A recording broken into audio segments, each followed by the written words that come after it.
Hello, welcome to our homestead. I'm Cherie. And I'm Joseph. And today in the Harvest Kitchen, we're going to be making apple garland. We hope you'll join us.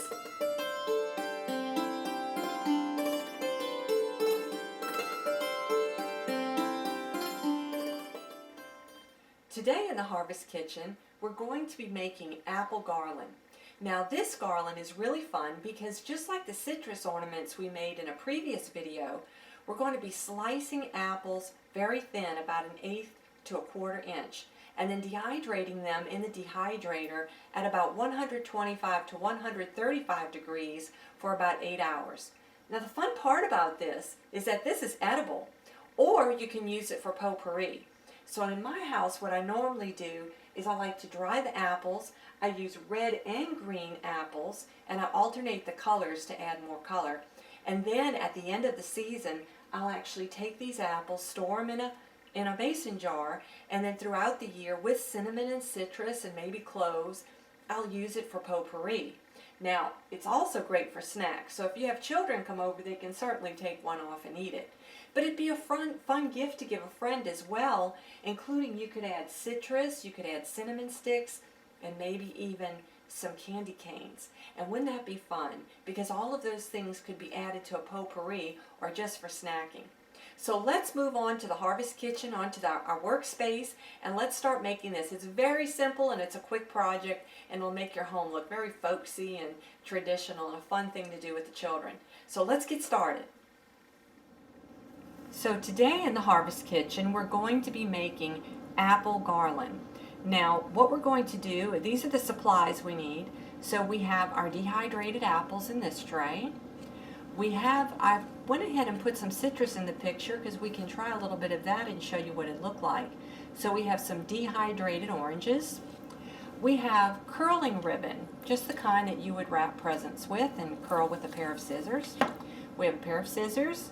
We have a small ruler, 12-inch ruler, and we have several, well in this case we're going to do one. So we have one 1-yard piece of burlap that is cut at 2.5 inches. So all you're going to do is measure and cut 2.5 inches. And what I actually did is I went along and I cut as I went, okay? Now, this curling ribbon, we're going to be cutting 7 pieces at 12 inches. So I'm going to go ahead and let Joseph get started on cutting the ribbon for us while we talk a little bit about what we've got here and get ready to start, okay? Now, this burlap that I'm using today is not the kind of craft burlap that you would buy in the store, because what we're trying to do is use items that you might already have on hand. So if you have regular craft burlap, that's great. You could do this with any kind of ribbon, fabric, any kind of, item at home that you would like to use. You could use yarn. I have strung the apples on pieces of yarn, ribbon. I've even braided ribbon. I've braided yarn to hang them. So there's a variety of ways that you can do this, okay? But this burlap is actually the kind that you would use in the garden.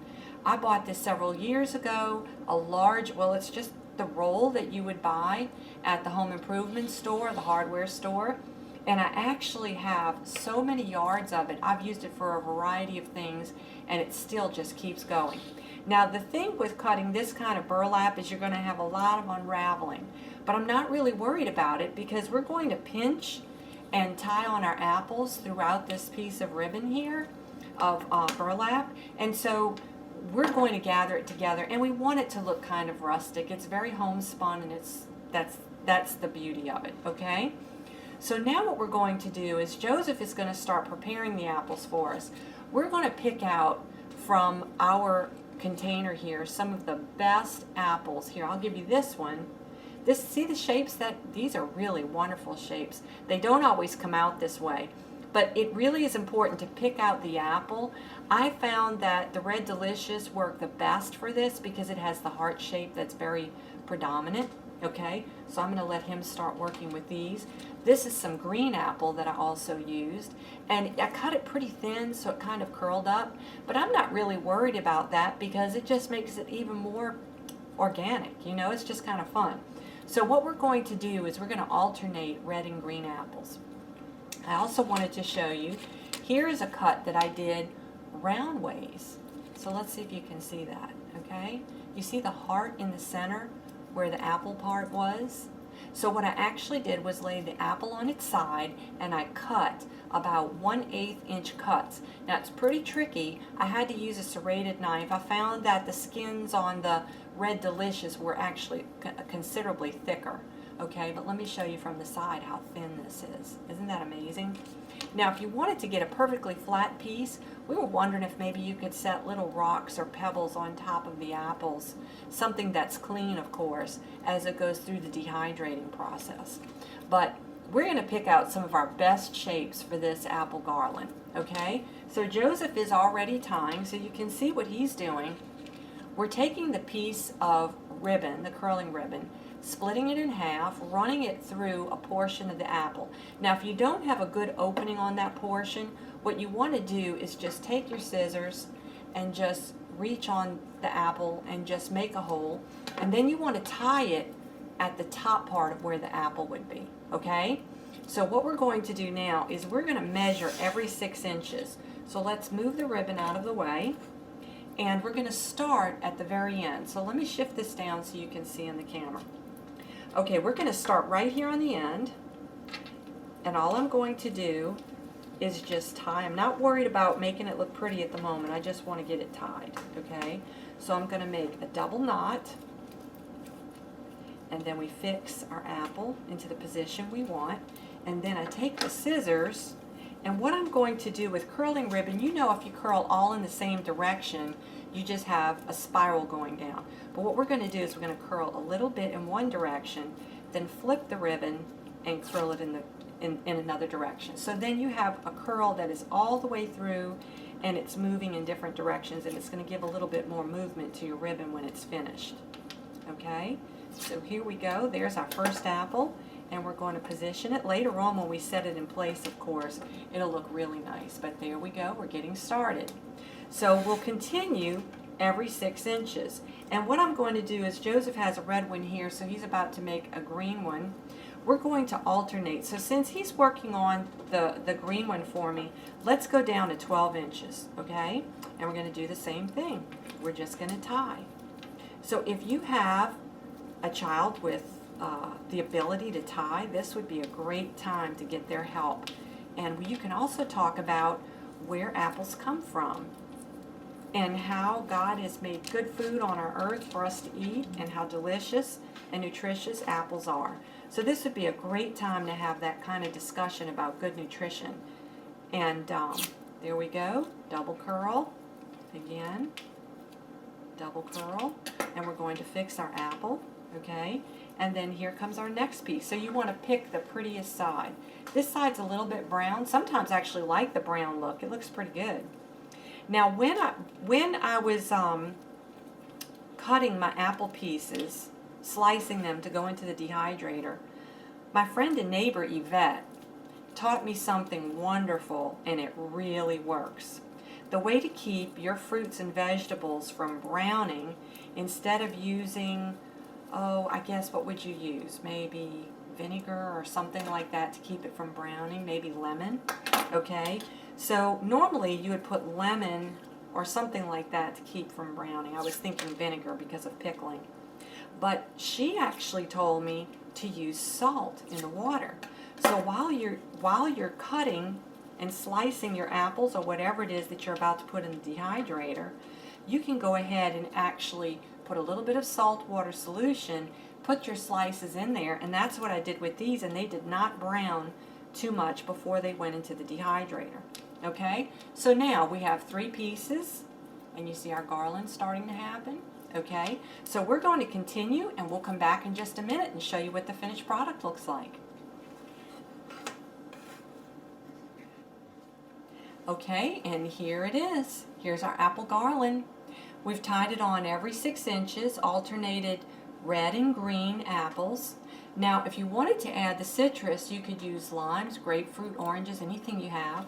And you might want to tie those in alternately. Or we were thinking that maybe you could even thread it through and tie it down lower where it would just hang off a part of the ribbon at the bottom like this. And that might add some fun too. It would be really colorful. we had, as in all of our videos, the reason why we're showing some of these different very frugal techniques of adding flair to your Christmas through using natural things that you have around the house is because, in our case, just this last year, for example, we lost our main source of income. And so we had to become very creative around our homestead, finding other ways to do things. And sometimes when you lose a job or you're sick or something happens in the family that just really impacts your ability to go out and purchase presents and things like that, it just kind of puts a damper on your Christmas or your special event. There's always a way that we can do something right on the homestead, in the home, made from simple things that we have around the house or in the kitchen. And we can use natural things like fruit and vegetables to make something beautiful. And it's also useful. I really love to do things that are also useful. This time has also been special for me because my son Joseph is here with me in the kitchen, in the Harvest Kitchen. He's actually on vacation from college right now and taking his Christmas vacation. And so we're making this series and we hope that you enjoy it. We're going to hang this now and show you how cute it looks in our kitchen on our gingham curtains. Our pantry is yet to be built. We are a slow building homestead, and so we have a little makeshift pantry and we've put blue gingham curtains on it to make it sort of cheerful in the kitchen. So let's move over to the pantry and hang it and see how it looks. Okay, so how's yours over there? Good? Mm-hmm. Okay. Fine. So there we go. There's our apple garland. Looks pretty cute, I think. This is our makeshift pantry that we hung blue gingham curtains over. I sewed those earlier this year. And I think this is really going to cheer up the kitchen. I think it looks pretty cute. You think so? Yeah, I think so. And then we can always cut them off and make, potpourri or use them for snacks later on.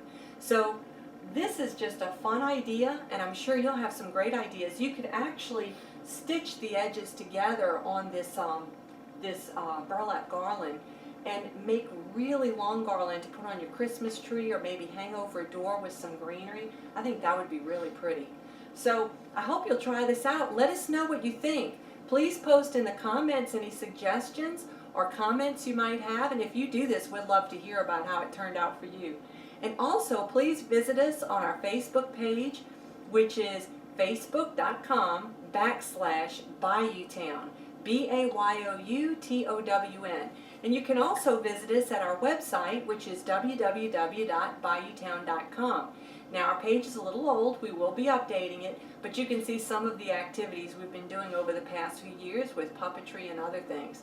So, from our homestead to yours, we wish you a very Merry Christmas. Merry Christmas!